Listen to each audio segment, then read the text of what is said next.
Hello and welcome. In this video, let's understand what is password hashing and how we can perform this in C#. Previously, I have created one video where I have explained how we can perform encryption and decryption in SQL Server. So basically what we were doing there, we were having some plain text. We have used some key and perform encryption and changed our text to encrypted text. And then again, we used some key and changed it back to plain text. This was encryption. But in password hashing, what will be done? We will have some plain text and we will use one hash function and create a signature of the plain text that we will call as hashed text, right? The main difference between encryption and hashing is in encryption, you can get your plain text back. But if your data is hashed, you can never get your data back in plain text format. And this is very much suitable for storing passwords because we don't want to store password in such a way that they can be reverted to the plain text. Right? In this demo, let's see how we can implement hashing using C#. Basically, we are going to implement this kind of application where user will sign up and they will provide their username and password, and we will generate one random salt. Salt means we will append some random string in front of the password. So if the user is providing PW123 as their password, what we will do, we will append some salt in front of it, and then this will be the password. And on this password, hashing will be performed, and we will generate one hash value for this password. And that hash value will be stored in the database along with the salt that was used before performing the hashing. Right. So this is sign up, and what will happen when we will log in? While logging in, user will provide their email address or the username. Based on this email address, we will find their salt and the hash value. Right. So the user will provide the password and we will get the salt using the email address from the database, and we will again perform the hashing and we will generate one signature. And what we will do, we will try to compare this signature with the signature which we have in our database. If both of them are matching, then it means password is correct. If the signatures are not matching, it means password is invalid, so that we can give this error to the user. Right. So let's go to Visual Studio and start implementing this application. So I have created one simple application. This is a console application. So first we need to say what user want to do, right? If we want to ask the user if they want to register or they want to log in. So let's do this using console.writeLine. Okay, so I'm asking the user, press 1 for register, 2 for login, and then I'm getting their input using console.readLine. And after this, we can check if input is equal to 1, then we need to register, else we need to do login. Right? So before registering this, we need to ask the user for their username and password. So let's do that. So I am asking the user enter username and password, and I am storing those in username and password fields. After that, what we need to do, we need to perform the hashing, and then we need to store the password in the database. Store in database. So these are the two steps I need to perform, right? We will do this in some time. And if the user is pressing 2, means they want to log in that case also we need to get username and password. So let's copy this code and put it here. And in this case, we need to get salt and hash value from database, right? And then we need to verify the password. And this salt and the hashed value will be fetched using the username. So let's first focus on the registration part. So to perform the hashing, let's create a class. In that we will put our logic to perform hashing. So let me right click here and add a class here. I will call it password helper.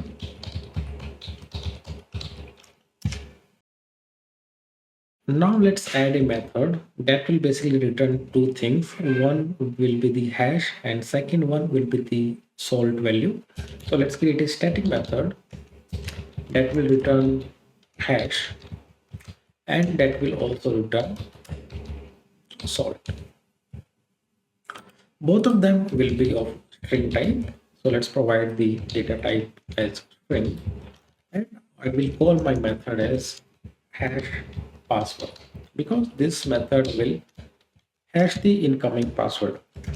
Okay, so it will receive the password in plain text. So let's specify the password as the input parameter.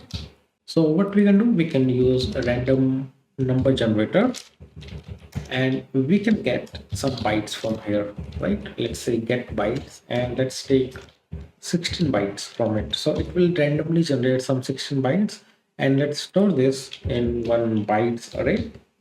So let me create a variable of byte array type and I will call it salt. Right. So first step is done. We have our salt. Now we need to append this salt to the password and generate a hash. To generate a hash, we have this RFC 2898 derive bytes, right? So we can use this class and this class provides PBKDF2 method, right? This method can be used to perform hashing and this will take four parameters. So I will be passing four parameters to it. First one will be the password. So I am using name parameters and I am passing the password here. Second password, I will be passing the salt. The third parameter, I will be passing the number of iterations. Number of iterations means how many times I want to perform the hashing, right? Number of iterations for this operation. So this hashing will be performed, let's say 100,000 times. I will suggest you to use more here to make it more secure, right? But 100,000 is fine for our demo purpose. Next thing I need to specify is hashing algorithm. So let's specify that using hash algorithm parameter and we can use the enum here and we have multiple options here. For this demo, let's use SHA-256 as our hashing algorithm. Right, once that is done, we need to specify the output length. So the output hash that will be generated, what will be the length of that? Let's say we want 32 length here, right? So basically this operation will generate one hash value. Let's store the hash in bytes array again.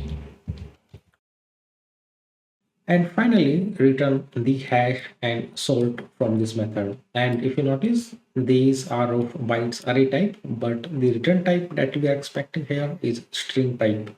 So let's do one thing. Let's convert this to base 64 format and then send it back to the user. So I have returned this. I am converting this hash and the salt to base 64 string and sending it back from this method. So this is for our hashing the password. And we also want to store this hashed value and the salt in the database. So let's do that. So first we need to create a table. So I'm creating this users table, which is having four columns: ID, username, password, hash. So this will store the hashed value of the password. And we have the fourth column as the salt. So this will store the salt here, right? So let's create this table. The table has been created. Now let's come back to Visual Studio. Now let's create a user repo class. That class will be responsible to store the password in the database. So let's right click and add a class. I will call it user repository. And guys, to connect to database, what I will be using, I will be using Dapper and I will be using the SQL client. So let's go to dependencies and add these two packages. Okay guys, so I have added the required packages. I have installed Dapper and Microsoft.data.sql client package. Now we can write our logic to store the data in database. First of all, we will need a connection string. So I have created this private variable with name connection string and I'm initializing that in my constructor. Let's move forward and add a method that will register the method and store the data in our database. So let's call this method as register user.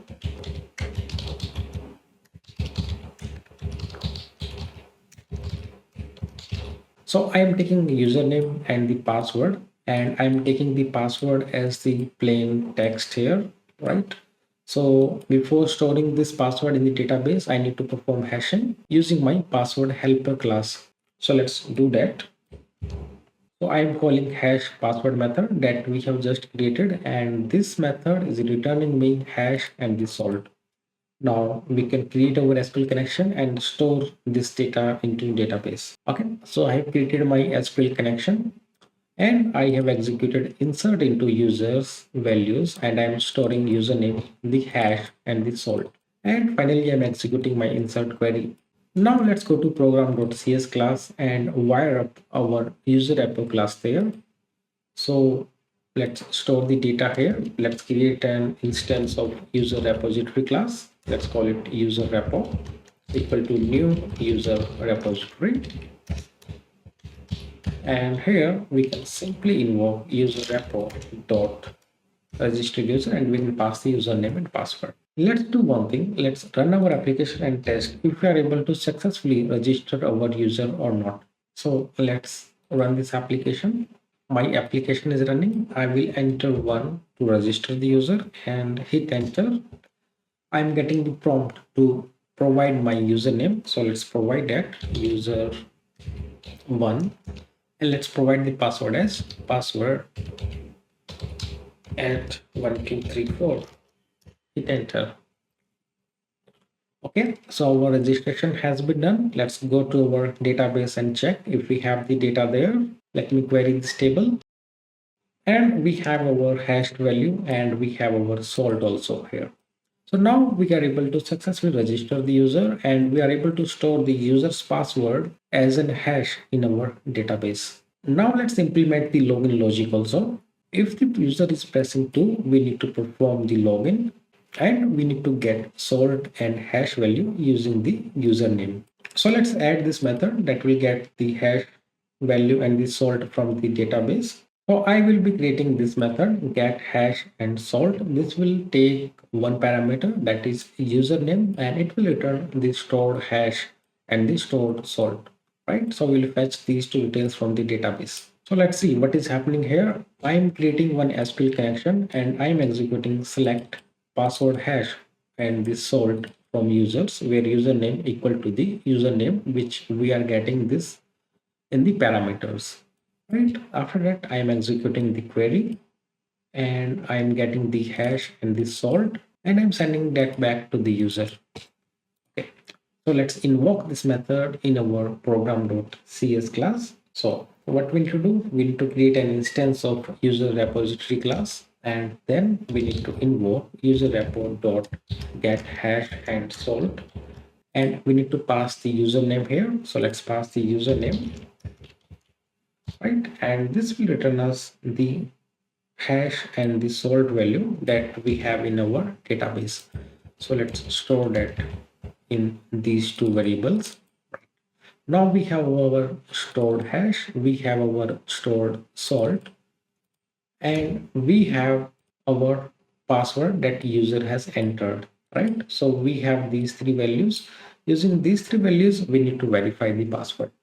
So let's do that, and I will be implementing one method that will verify the password in my password helper class. So let's create one more method here. So let me create a static method that will return a boolean. I will call it verify password. This will take three parameters. So the three parameters are: one is password that user is entering, one is stored hash from the database, and the stored salt from the database again.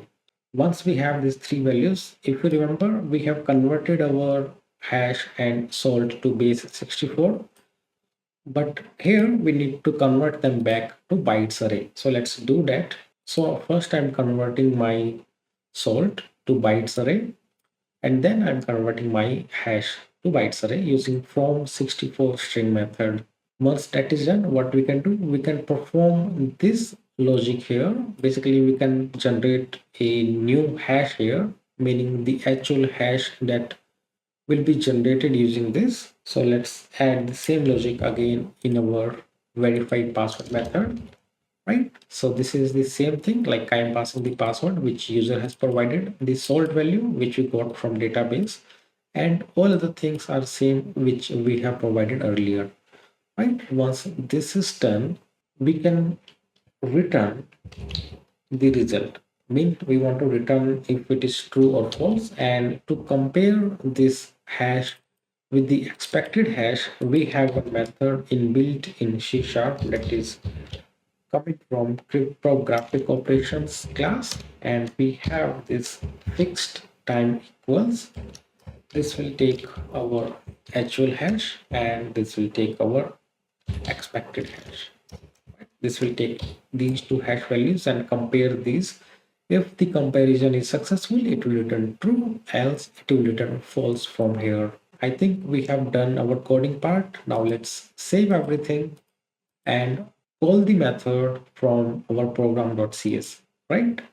Let's call the method from password helper class, that is verify password, and pass the parameter the password which user has entered, the stored hash, and the stored salt value, right? We need to pass these three things, and this will basically return the true or false. Let's store that in result variable. And finally, if the result is successful, if the result is true, we will print login successful. And if the result that we are getting is false, then let's print login failed. Please try again. All right. Now let's check this piece of code and see if everything is working. Let's run the application. This time let's press 2 and try to log in, and I will be passing my username as user1, and let me provide some incorrect password. Let's say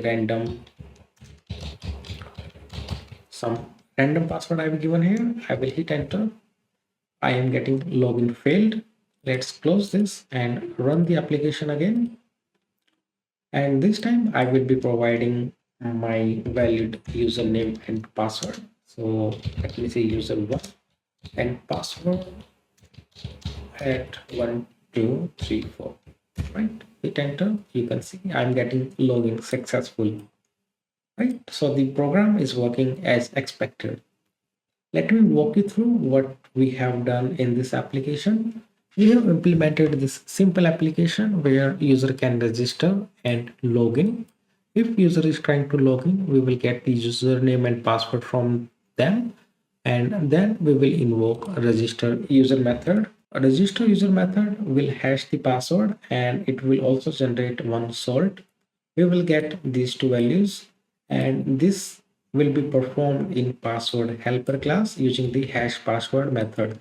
In the hash password method, we have generated random bytes of length 16, and then we have performed the hashing using PBKDF2 method, right? And we have specified some parameters here, and once that is done, we have converted our salt and hash from bytes array to base 64 string format and return them in our repository class.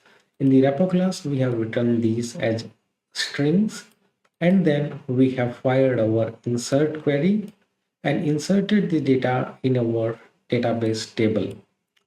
If I go to my database, you can see we have this data stored here, this hash value and this salt. So this was the register journey. Let's see what is happening in our login. So let's go to program.cs. When user is trying to log in, this time again we are getting the username and password from user, and then we are getting the stored values from the database using get hash and salt method. This will fire the select query on the users table, and based on the username, we will get the hash and the salt and return them back, right? So once we have this hash and the salt, Then we can perform the verification of the password, that is performed in the verify password method. I am passing the password, the stored hash and the stored salt. Let's see what is happening here. We converted our base 64 strings back to bytes array. So we got the bytes array of salt, we got the bytes array of the expected hash. Then we performed the hashing on the user provided password and generated one actual hash, right? And we compared these two hash values using fixed time equals method that is coming from cryptographic operations class, right? Once that is done, we have captured the result here, and if the result is true, we are printing login successful, and if the result is false, we are printing login failed, please try again. So that's it for this video, guys. In this video, we have understood what is password hashing, how it is different from encryption and decryption, and how it can be performed in C#.